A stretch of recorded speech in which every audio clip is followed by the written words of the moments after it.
Welcome back. As we earlier said in our intro, we're going to be following up over the future or the upcoming presidential elections inside the United States between Vice President Kamala Harris, that has taken over as the hopeful presidential candidate instead of U.S. President Joe Biden, and the other candidate, Donald Trump, who was a former president before Joe Biden. Of course, this is a very exciting race. Everybody is following up with this particular presidential race for the United States for 24-25. And why? Because of the situation of inside the United States. People are on the edge because of the people paying a lot of taxes and expecting the situation to be changed, and that's why there is going to be a tug of war between the two hopeful presidential candidates and a lot of other expectations. And on this particular topic, we're very delighted to be having with us Dr. Diaa Helmy Fiqi. He's member of the Egyptian Council for Foreign Affairs. Good morning, Dr. Diaa. Good morning, Mrs. Nina. How are you doing, sir? Fine, thank you. So, of course, this election, upcoming election between the two hopeful presidential candidates, Kamala Harris and Donald Trump. Of course, this one is very special. People are waiting in anticipation and following up minute by minute. Statements are always released every day between Donald Trump and Kamala Harris. There's a major impact over whoever wins this race on many fronts. Not only in the war in Gaza, not only in the situation in the Middle East, but also inside the United States itself. The American people, they desperately need a change after what had happened throughout the year 2023 and 2024. So how do you read the situation? Really, the situation is very complicated, but because the crisis, the economic crisis everywhere, and the people in the state, at the same time war here and there, really change is very important. But I'm sure, maybe you will agree with me, that will not bring anybody in the White House, will not bring a new, totally, new principles or new policy towards the big issues. I did not expect that, really. I expect that the American policy towards a lot of crises, a lot of, even in Gaza, maybe will not change a lot, because they are talking and dealing with these things as America, not as who is in the White House. It makes some difference, but not serious difference. I expect that it will not be a real difference in the politics. And if we face some changes, it means that this is the new American policy for the new issues. Right. Another important stop also is when Israeli Prime Minister Benjamin Netanyahu was in a quick visit to the State Department, where he met with President Joe Biden and also with Vice President Kamala Harris, and the people observed some statements that were released by Kamala Harris that talked about ending the war in Gaza, the innocent civilians that are killed, the children and women, this destructive war, her support to a two-state solution, statements of that like. So do we sense some change in the political statements, or is it just because Kamala Harris represents the same political party that Joe Biden is representing? But at the same time, people were sensing some change of political address by Kamala Harris. That is, by the way, totally opposite to the political address of Donald Trump, When he was in power, he called for moving the U.S. embassy to Jerusalem and calling for Jerusalem to be the capital for Israel and all that. I mean, he was totally pro-Israeli. So how do you analyze the situation, the upcoming situation, if Kamala Harris wins the presidential election? Do you think that really there is going to be a change in the political address of the United States, or it's going to be the same? Actually, there were often American statements that against what we see in reality. They said something, and in the ground we see something else. It happened a lot of time, last 10 or 20 years. But really all of us noted that when Harris met Benjamin Netanyahu, as part of his last visit to the State Department, all of us noticed that there is some, new words and, American will to solve this problem, this issue. But, and Harris also stressing very clear about to stop this war, and she said that we should go for the two-state solution. This is a very important, really, issue to mention that from Harris, the two-state solution. We are waiting this really, but is that enough for all of this case, for all of people?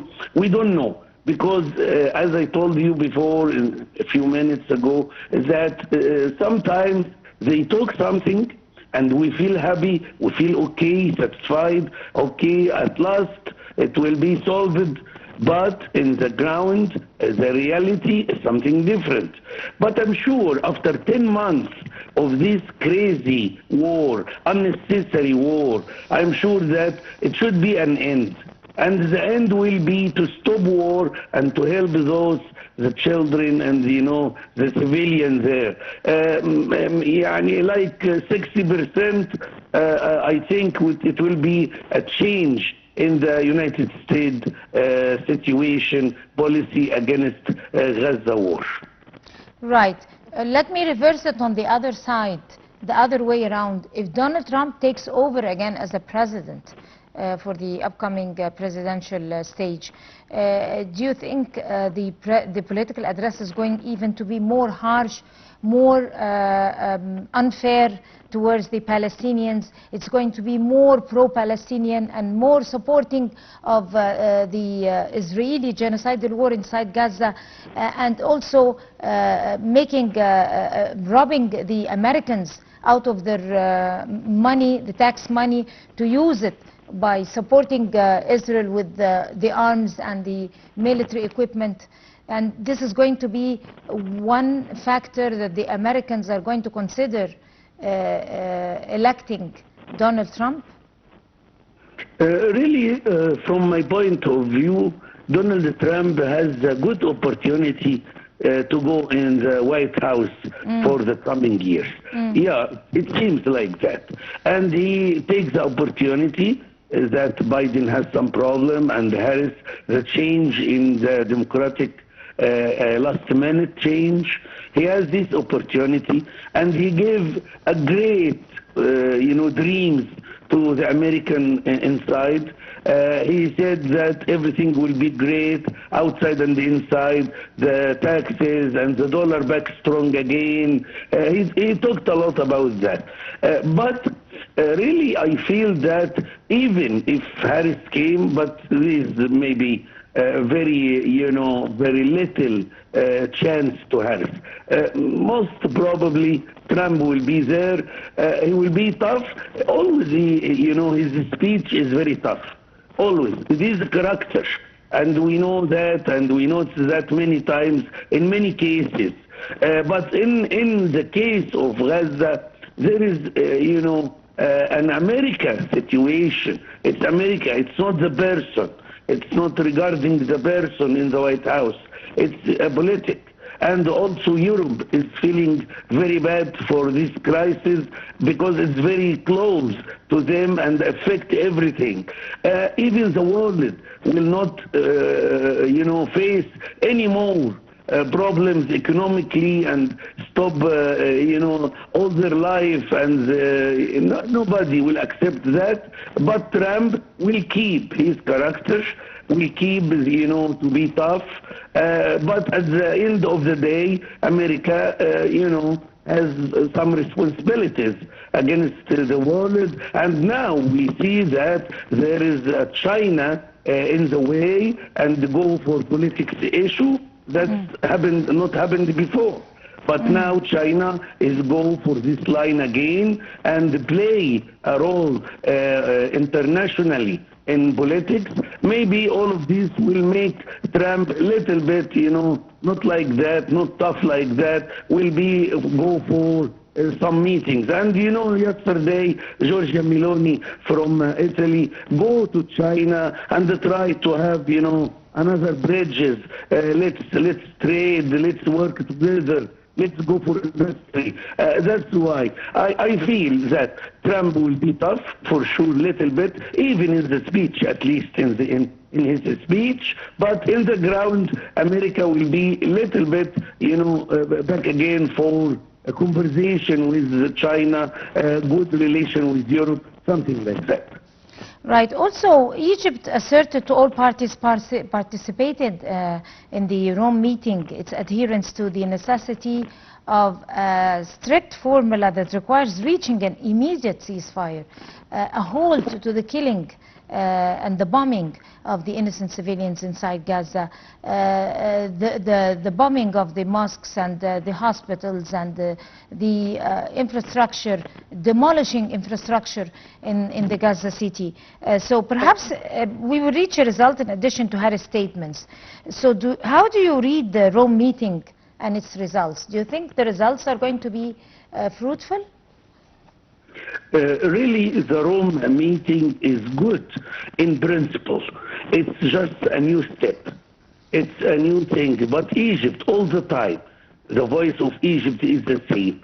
Peace in the Middle East, and please save the civilians, the kids. It's unnecessary war. All the time we said that. But we haven't till now results about Roma, but we ask for peace, and violence is not the solution. Violence is the problem, not the solutions. And it's against everything, and against the international law, the civilian law.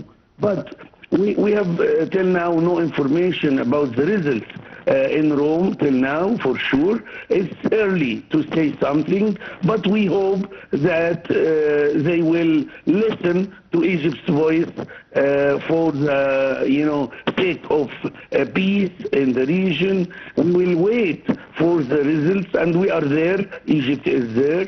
Seriously and positively try to solve the problem, but at least it's a good and positive step.